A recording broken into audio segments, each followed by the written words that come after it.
present here. We have today with us special guest, Madam Kunjan Dodia, PSI Cyber Branch, and Ms. Mansi Ambalia, PC Cyber Branch.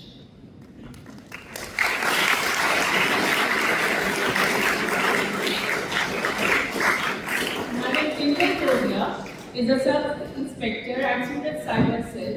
She has done her BTech in computer engineering, and since last 2 years, she is working in Surat Cyber Cell. She has a vast experience in social media crime and financial fraud. So she has come here to make us aware of this, how we can be safe from it. So I request Principal Ma'am to felicitate her with a token of remembrance. Good morning, everyone. Myself, Kunjan Dodia. I'm from Cyber Branch Cell, Surat Katwala. आज हम यहाँ पे क्यों हैं? क्योंकि हम cyber crime के बारे में आपको बताएंगे कि फ्रॉड कैसे होते हैं, किन किन टाइप्स के होते हैं। अगर आप इसका भोग बने, आपके साथ अगर या आपके फैमिली के साथ अगर कोई भी टाइप का साइबर क्राइम फ्रॉड होता है तो आप उससे कैसे बच सकते हैं और या तो आगे क्या करना चाहिए। उससे पहले हमें समझना चाहिए कि साइबर क्राइम क्या है। कोई मुझे बता सकता है कि व्हाट इज साइबर क्राइम? आपने क्राइम भी सुना ही होगा, सबको पता होगा क्राइम क्या है। तो मुझे बताइएगा कि साइबर क्राइम क्या होगा। साइबर क्राइम कोई भी ऐसा क्राइम है जो कंप्यूटर और इंटरनेट के माध्यम से उसकी मदद से होता है, राइट। अभी हम देख रहे हैं कि हम देखेंगे तो 2024 में यानी कि लास्ट ईयर इंडिया में इतने फाइनेंशियल फ्रॉड, साइबर फ्रॉड हुए कि जिनका नंबर है, टोटल फ्रॉड अमाउंट है 22,000 करोड़। कितने हैं? 22,000 करोड़ इतने। और जो उसके अगले साल से शायद 206% ज़्यादा है, इतना इंक्रीज हो रहा है ईयर बाय ईयर। और ये सभी जो पैसा है वो हमारी कंट्री में नहीं रहता, वो कोई भी माध्यम से USDT में कन्वर्ट होके आउट ऑफ कंट्री जाता है। यानी हमारे देश को तो नुकसान ही नुकसान है। और अब ज़्यादातर फ्रॉड 90% फ्रॉड में ह्यूमन एरर की वजह से होता है। इससे फ्रॉडस्टर, स्कैमस्टर इतने स्मार्ट नहीं है कि आपको वो स्कैम कर सके। हमारी कोई ना कोई छोटी से छोटी मिस्टेक है जिससे ही हमारे पैसे जाते हैं, right. Okay, types of cyber crime. तो हम लोग क्या करते हैं कि कोई भी साइबर क्राइम है उसे थ्री टाइप्स में डिवाइड करते हैं। फर्स्ट है सोशल मीडिया फ्रॉड, उसमें उसकी अलग इन्वेस्टिगेशन होती है। देन है फाइनेंशियल फ्रॉड, जिसमें आपके पैसे चले गए हैं। और सोशल मीडिया फ्रॉड है कि जिसमें आपको सोशल मीडिया प्लेटफॉर्म है, आजकल सभी यूज तो करते ही होंगे, राइट। नहीं करते, देखते हैं हम कितने नहीं कर रहे हो। इंस्टाग्राम है, फेसबुक है, कोई भी व्हाट्सएप है, ट्विटर है, कुछ भी है, हम यूज तो करते ही होंगे, राइट। और थर्ड है साइबर टेररिज्म। उसमें क्या होता है कि उसमें एक आपने सुना होगा कि hackers, right, there are black hat hackers, उनका एक ऑर्गेनाइजेशन है। अगर वो स्टेट स्पॉन्सर्ड साइबर टेररिज्म करते हैं, किसी देश को उस पर अटैक करते हैं, डीडोस अटैक है, डोस अटैक है, बहुत सारे अटैक हैं इसमें, वो साइबर टेररिज्म में आता है। अब हम इसकी डिटेल देखेंगे कि what is social media related fraud. उसमें क्या आता है कि बुलिंग। आपने सुना होगा कि हम कभी-कभी सोसाइटी में, स्कूल्स में कोई स्ट्रॉन्गर पर्सनालिटी का कोई बच्चा है, वो कोई वीक पर्सनालिटी के बच्चे को बुली करता है। वो भी एक क्राइम है जो नॉर्मल क्राइम के अंदर आता है। उसके लिए भी पनिशमेंट मिलती है और आपको जेल जाना पड़ता है। और फिर एक बार आप जेल गए तो फिर आगे की जिंदगी है वो आपको एक धब्बा लग जाएगा, ये तो क्रिमिनल है। किसी को बुली करना भी पनिशेबल ऑफेंस है। ऐसा ही है साइबर बुलिंग। उसमें क्या होता है कि कोई आपको अगर fake ID, fake social media account से आपको बुली करता है, आपको हैरेस करता है, ऑफेंसिव लैंग्वेजेस बोलता है, आपकी फोटो है या वायरल करने की धमकी देता है, वो सब आता है साइबर बुलिंग के तहत। दूसरा है साइबर स्टॉकिंग। अभी क्या होता है कि सोशल मीडिया प्लेटफॉर्म बाहर गए तो हमने ये फोटो क्लिक की और ये लगा, राइट? कुछ नया कुछ खरीदा, ये फोटो क्लिक की, ये लगा, फ्लैश करने के लिए, राइट? फिर क्या होता है कि कोई अगर आपके साथ किसी को दुश्मनी है या किसी को मैलिशियस इंटेंशन है आपके सामने, तो वो आपको स्टॉप करेगा, आपको पता भी नहीं होगा। लेकिन आपकी व्हाट्सएप के माध्यम से, इंस्टाग्राम, फेसबुक, ट्विटर, स्नैपचैट, इन सभी के माध्यम से वो आपकी ऑनलाइन एक्टिविटी पर स्टॉकिंग करेगा।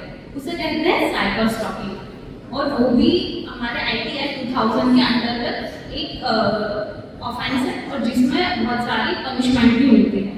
ओके, नेक्स्ट है आइडेंटिटी थेफ्ट। ये शायद आप लोगों ने सुना होगा, क्योंकि अभी हमारे पास जो केसेस आ रहे हैं वो ज़्यादातर ये है आइडेंटिटी थेफ्ट। किसी का नाम उठाकर किसी और की पिक्चर कहीं से भी लेके उनके नाम का फेक अकाउंट जनरेट करना, उनकी फेक आइडेंटिटी बनाना और फिर किसी और को मैसेज करना, ये क्या होता है? Identity theft. इसमें है section 66C of IT act 2000, right? Indian law के हिसाब से ये भी एक पनिशेबल ऑफेंस है। Then there is photo morphing. अभी क्या होता है, AI बहुत ट्रेंड में है, राइट? सबको ये यूज करना है, और इसमें क्या करते हैं, फोटो लेते हैं और फिर मॉर्फ हो जाती है आपकी फोटो, बॉडी किसी और का है, फेस किसी और का है, और फिर वो थ्रेटन करते हैं कि हम ये वायरल कर देंगे या आपके फ्रेंड सर्कल या किसी और को भेजेंगे। इसमें होता क्या है कि विक्टिम की कोई गलती नहीं है, लेकिन उन्हें परेशानी होती है, राइट? ये भी एक बहुत बड़ा गुनाह है।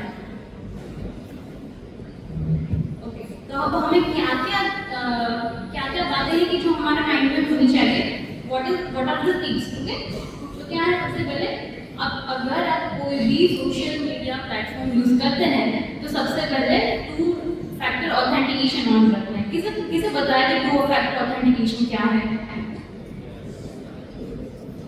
हाँ, राइट, बस एक ही दिन को बताया, बहुत कमी है अवेयरनेस की। हम व्हाट्सएप यूज करें, फेसबुक यूज करें और इंस्टाग्राम यूज करें। अभी क्या हो रहा है, अभी इंडिया के बाहर से ऐसे अटैक्स हो रहे हैं कि जो आपको क्या है, लिंक सेंड करेंगे या किसी भी टाइप से आपके जो हमें अगर मैं व्हाट्सएप यूज कर रही हूँ और मुझे कोई अगर अदर डिवाइस में व्हाट्सएप यूज करना है, किसी के पास मेरा नंबर है, तो वो व्हाट्सएप में यूज करेंगे, मुझे 6 डिजिट का कोड जाएगा, राइट? वो हमारे टेक्स्ट मैसेज में आता है। अगर ये कोड हम किसी दूसरे व्यक्ति को देते हैं, मीन्स हम अपना व्हाट्सएप की एक्सेस उसे देते हैं, राइट? ऐसे बहुत से व्हाट्सएप हैक हो रहे हैं, इंस्टाग्राम है वो भी हैक हो रहा है, और ये ज़्यादातर है ना, अभी APK फाइल आपने सुना है, कोई न्यूज़ देखता है उसमें आता है APK फाइल, RTO चलन APK फाइल, PM किसान योजना APK फाइल, .apk मीन्स वो एप्लीकेशन फाइल होती है। हम जैसे .pdf होती है, PDF हमारी जो होती है वो .pdf होती है, वैसे .apk होती है, वो एप्लीकेशन फाइल। अगर आप क्लिक करेंगे ना तो वो एप्लीकेशन रन होगी, इंस्टॉल हो जाएगी अपने आप, और वो क्या करती है, वो गूगल प्ले स्टोर में नहीं अवेलेबल होती है, क्योंकि गूगल है ना, वो ऐसी उसमें क्या परमिशन होती है कि SMS आपके जो आएंगे वो ऑटोमेटिक फॉरवर्ड हो किसी स्पेसिफिक नंबर पर। तो गूगल ऐसी एप्लीकेशन को अलाउ नहीं करता क्योंकि वो हार्मफुल है।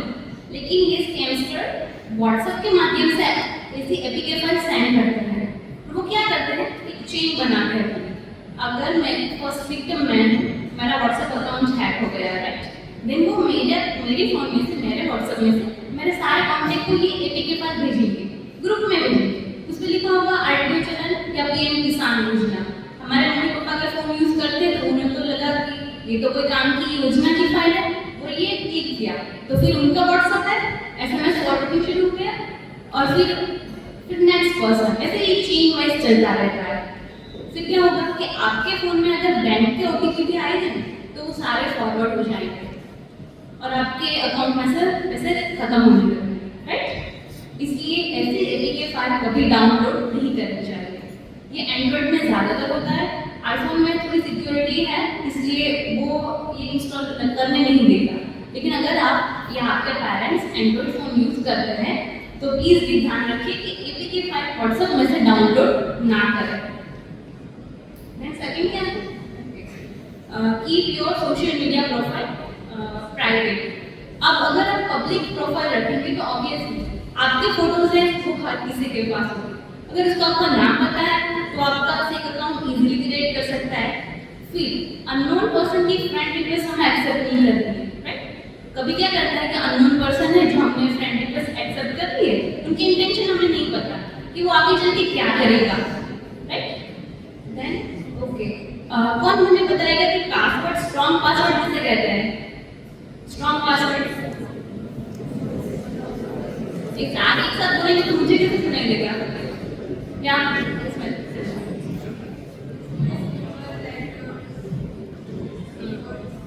राइट, स्ट्रॉन्ग पासवर्ड इसे कहते हैं कि जो एक कैरेक्टर या उससे लॉन्ग होता है, इसमें numeric values, then alphanumeric values का कॉम्बिनेशन ऑफ स्पेशल कैरेक्टर हो। अब मुझे बताइए कि ऐसा क्यों करना चाहिए? व्हाई? या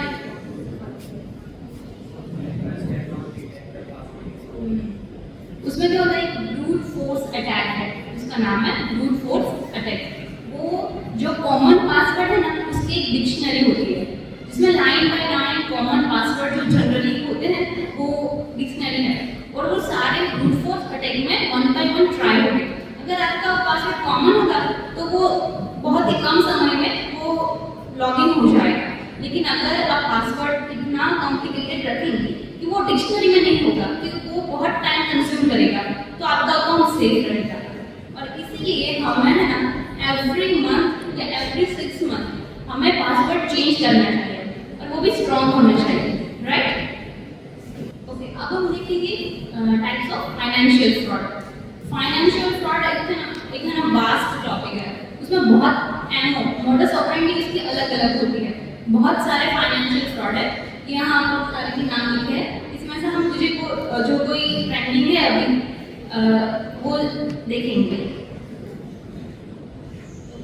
ये बहुत कॉमन सा है कि आप है ना कोई ओटीपी है, वो आपको बैंक से फोन करता है सबसे पहले कि हाँ मैं एक्सिस बैंक से बात कर रहा हूँ। आपका डेटा है ना कभी ब्रीच होता है, आपने सुना ही होगा न्यूज़ में कि आज है इतना डेटा ब्रीच हुआ है और डाक घर पे रखा है, राइट। जैसे हम यहाँ चोर बाजार होता है ना, वैसे डिजिटल स्पेस में है डाक घर, वहाँ पे सारे ब्रीच डेटा है ना वहाँ पे जाता है, और फिर कोई है वो खरीदता है, हैकर्स है वो खरीदता है, और उससे आप स्कैमस्टर्स खरीदते हैं, और फिर आप उसका शिकार बनते हैं।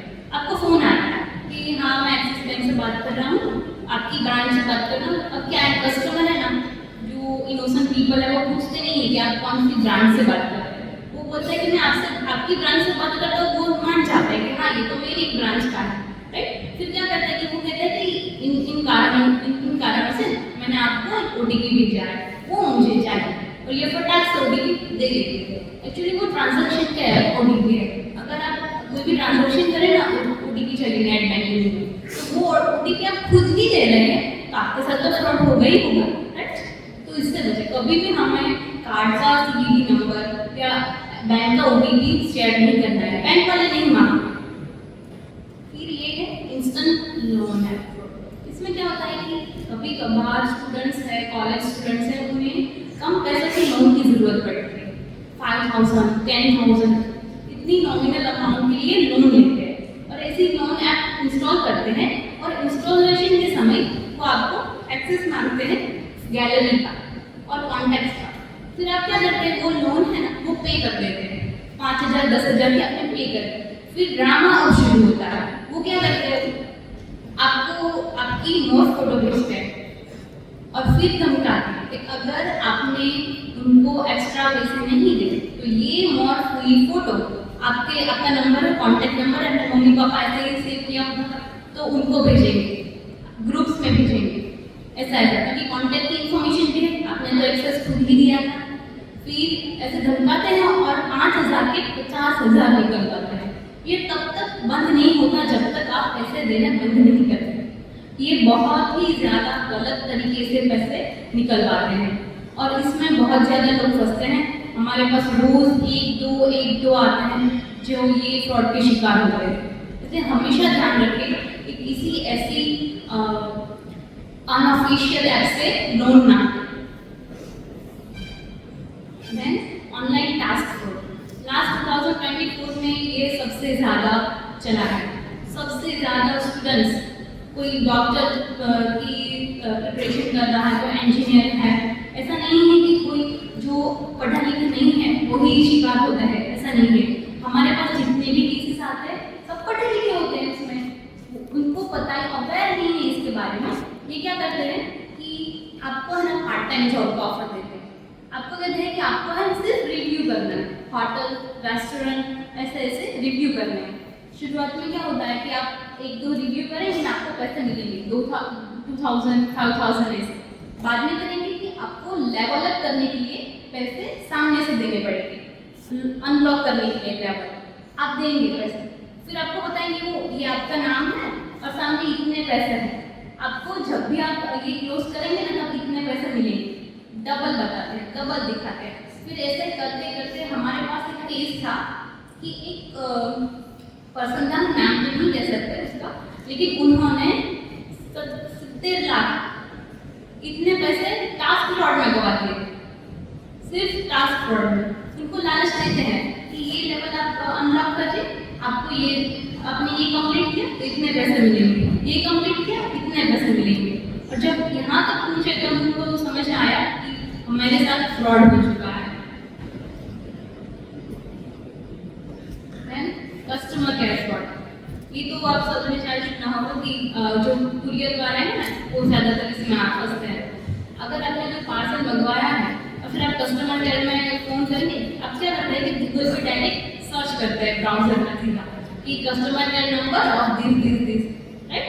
तो हमें जो सबसे पहले आएगा ना वो उसकी ऑफिशियल वेबसाइट पे नहीं होगा, SEO होता है, सर्च इंजन ऑप्टिमाइजेशन। उस टेक्निक के मुताबिक ये जो स्कैमस्टर है ना वो उनका जो फ्रॉड वाला नंबर है ना वो सबसे पहले आपको दिखना है, ऐसा कर देते हैं।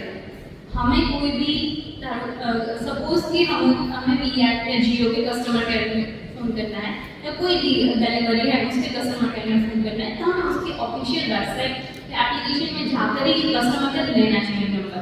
ये क्या करते हैं कि आप जब कस्टमर केयर पर फ़ोन करते हैं ना तो आपको वो कोड है ना वो डायल करने के लिए कहते हैं। एक्चुअली वो कॉल मैसेज फॉरवर्डिंग कोड होता है, जो हम डायल करेंगे ना तो हमारा मैसेज और हमारे जो SMS है वो फॉरवर्ड होंगे। KYC फ्रॉड, बैंक कभी भी ऑनलाइन KYC नहीं करता है। हमारे यहाँ एक विक्टिम था, उनको मैसेज आया कि आपका अकाउंट सर बंद हो जाएगा, कल शाम को आपको आज ही कि आज ऑनलाइन KYC करना पड़ेगा। उन्होंने एप्लीकेशन डाउनलोड की व्हाट्सएप के माध्यम से और फिर वो शिकार हो गए। देन एक्सटोर्शन, इसमें क्या होता है कि फेसबुक और इंस्टाग्राम के माध्यम से आपको वीडियो कॉल आता है ना, अननोन फ्रेंड रिक्वेस्ट आती है और आप क्या करते हैं कि अगर आप इसे एक्सेप्ट करते हैं फिर एक दिन चैटिंग चलती है, फिर वीडियो कॉल करते हैं, सामने है ना एक क्लिप चलती है और फिर आपका वो स्क्रीन रिकॉर्डिंग करते हैं और फिर ये वीडियो बना के सारे आपको धमकी देते हैं कि हम ये यूट्यूब पे वायरल कर देंगे, हम इस पे इंस्टाग्राम पे वायरल कर देंगे, इसी धमकी देते हैं। तो अब हमें क्या क्या ध्यान रखना चाहिए? अगर एक तो बताइए हमें कि OTP फ्रॉड से बचने के लिए OTP किसी को नहीं देना है। देन बैंक के जो आपके ट्रांजैक्शन है वो सिक्योर माध्यम से हो, इसलिए आपको पिन है, पासवर्ड ये सब स्ट्रॉन्ग रखना है। दूसरा, सबसे ज़्यादा APK फाइल, उससे बचना है कि वो इंस्टॉल ना हो जाए आपसे, APK फाइल से। देन ओके, जब हम पब्लिक प्लेस में होते हैं तो पब्लिक वाईफाई यूज करके कभी भी हमें बैंकिंग ट्रांजैक्शन नहीं करनी चाहिए, क्योंकि पब्लिक वाईफाई है ना वो क्या है, वल्नरेबल है, वो अटैकर्स हैं, हैकर्स हैं, वो कभी भी आ सकते हैं और वो उनका इंटेंशन बराबर नहीं होते, इसलिए वो हमारे जो डेटा है वो ब्रीच हो सकते हैं इसमें, ऐसा है। तो हमें कभी भी बैंकिंग ट्रांजैक्शन करना है तो सिक्योर नेटवर्क के बेहतर है, अपना मोबाइल डेटा यूज़ करें और अपना प्राइवेट जो नेटवर्क है उस पर यूज़ करें। लेकिन पब्लिकली रेलवे का वाईफाई है या किसी कैफे का है, ऐसे वाईफाई पे बैंकिंग ट्रांजैक्शन ना करें, वो सेफ नहीं है। साइबर टेररिज्म, अभी क्या है कि एवरी वर्ल्ड में एवरी 40 सेकेंड्स एक साइबर अटैक हो रहा है, हमें पता नहीं है लेकिन कहीं भी कहीं डेटा ब्रीचेस हो रहे हैं। Every 39 second there is a cyber attack, right. हमें लगता है कि हाँ ना हम सिक्योर है। एक्चुअली हम आइडेंटिटी थेफ्ट ना वो दो टाइप की होती है, एक फिजिकल एंड ऑनलाइन। फिजिकल में क्या होता है, कोई हमारा नाम यूज कर रहा है वो फिजिकल है, और दूसरा ऑनलाइन होता है कि वो आपका ऑनलाइन जो आइडेंटिटी है वो यूज करता है। अभी कोई बोलेगा कि मैं तो सोशल मीडिया प्लेटफॉर्म यूज ही नहीं करता, राइट, तो कैसे मेरी आइडेंटिटी थेफ्ट हो सकती है? ऐसा नहीं कि आप सोशल मीडिया यूज नहीं करते इसलिए आपकी आइडेंटिटी थेफ्ट नहीं हो सकती। अगर आप वेब ब्राउजर भी यूज कर रहे हैं, गूगल भी यूज कर रहे हैं, इसका मीनिंग आपकी एक ऑनलाइन आइडेंटिटी है, राइट। फिशिंग में क्या होता है कि आपको Amazon से मेल आया, लेकिन उसमें जरा सी स्पेलिंग मिस्टेक हो, और आप जल्दबाजी में उसे Amazon ही पढ़ते हैं, यह है फिशिंग। ऐसा मेल आता है आपको कि आपको ऐसा लगता है कि वो है जेन्युइन, लेकिन वो भी नहीं जेन्युइन। इसलिए ईमेल्स में हमें अच्छे से चेक करनी चाहिए, वेबसाइट भी, कोई भी वेबसाइट में कोई स्पेलिंग मिस्टेक ना होनी चाहिए। और क्या है कि अगर कोई भी ये सब क्राइम करता है तो डिजिटल फुटप्रिंट है ना, वो डिजिटल वर्ल्ड में छूटी जाती है। हम किसी ना किसी प्रकार उसे ट्रेस कर ही सकते हैं, आप कुछ भी कर ले, लेकिन कहीं ना कहीं हमें ट्रेस नहीं ही जाता है, क्योंकि ये डिजिटल फुटप्रिंट है ना, वो मिटती नहीं है, वो रहती है ऑनलाइन। और हमारा काम ही ये है कि उस फुटप्रिंट को ट्रेस करके हम जो एक्टिव्स है उस पर तक पहुंच जाता है, राइट। ऐसा नहीं है कि आप कुछ भी करेंगे और आप बच जाएंगे। आप कुछ भी करते हैं ना, सब हमारे यहाँ सोशल मॉनिटरिंग के भी टूल्स है, हम सोशल मीडिया मॉनिटरिंग करते हैं, सारे डिजिटल टूल्स है हमारे पास, वो भी टूल्स है, फॉरेंसिक के भी टूल्स है जिससे हम डिलीटेड डेटा रिकवर करते हैं, राइट। और अगर फिजिकल वर्ल्ड में कोई करोगे क्राइम, उसमें फिजिकली ट्रेस करना पड़ेगा, लेकिन हमारे लिए तो ऑनलाइन ट्रेस ही करना पड़ेगा। और कहीं ना कोई भी सर्वर में, कोई भी डेटाबेस में, कोई भी डेटा सेंटर में कुछ ना कुछ हमें मिल ही जाता है जिससे हम पहुंच सकते हैं। चाइल्ड पोर्नोग्राफी, राइट, ये बहुत ही कह सकते हैं कि गंभीर गुनाह है। ये सेक्शन 67E के तहत आता है, जिसमें अगर आप अंडर 18 है और कुछ भी ऐसी आपकी इमेजेस और वीडियोस कोई ले लेता है, अगर आपका कंसर्न है या नहीं उससे कुछ फर्क नहीं पड़ता, लेकिन और उसे डाउनलोड करना आपके पास, अगर आपने नहीं भी देखा लेकिन आपके पास होना, ये सभी बहुत क्या कहते हैं इस सेक्शन के अंदर आ जाता है। अगर आपके पास है भी तो भी आप वही उतने ही गुनहगार है, अगर आपने देखा है तो भी आप उतने ही गुनहगार है, अगर आपने शेयर किया है तो भी आप उतने ही गुनहगार है। ऐसा नहीं कि आप छूट सकते हैं। और इसमें सरकार बहुत ही बारीकी से काम करती है। एवरी मंथ हमारे पास डेटा आता है, तो गांधीनगर से आता है, उनको दिल्ली से आता है, वो एक डिसेंट्रलाइज मैनर में चलता है और हम यहाँ से फिर वर्क करते हैं आगे।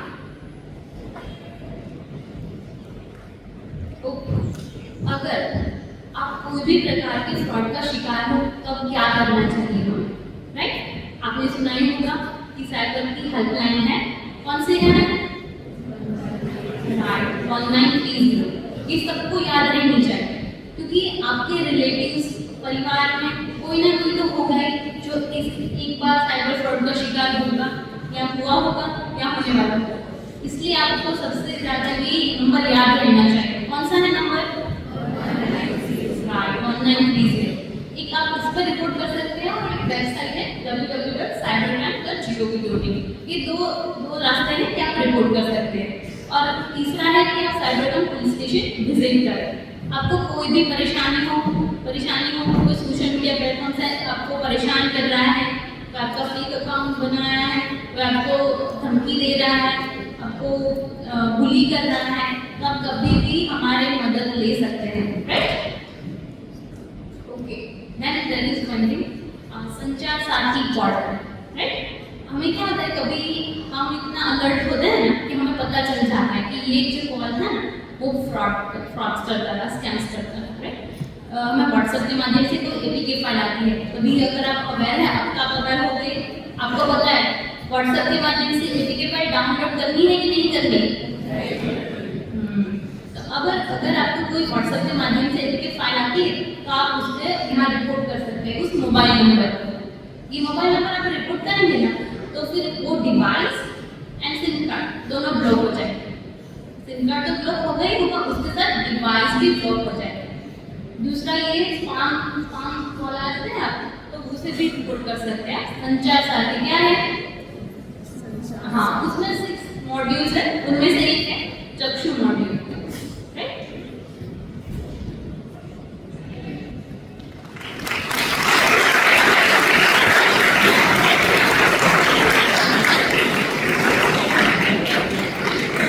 अभी हमने ये सब क्यों सुना, राइट? क्योंकि जो साइबर क्राइम फ्रॉड है ना, वो ओनली अवेयरनेस, राइट? क्योंकि prevention is better than cure. हमें इसे प्रिवेंट करना है, और प्रिवेंट कब होगा? जब ज्यादा से ज्यादा लोग अवेयर हो गए इसके बारे में कि ऐसा नहीं करना है। Okay, then one other cyber Dost है। आप अगर सोशल मीडिया प्लेटफॉर्म यूज करते हैं ना, तो साइबर दोस्त को फॉलो कीजिए।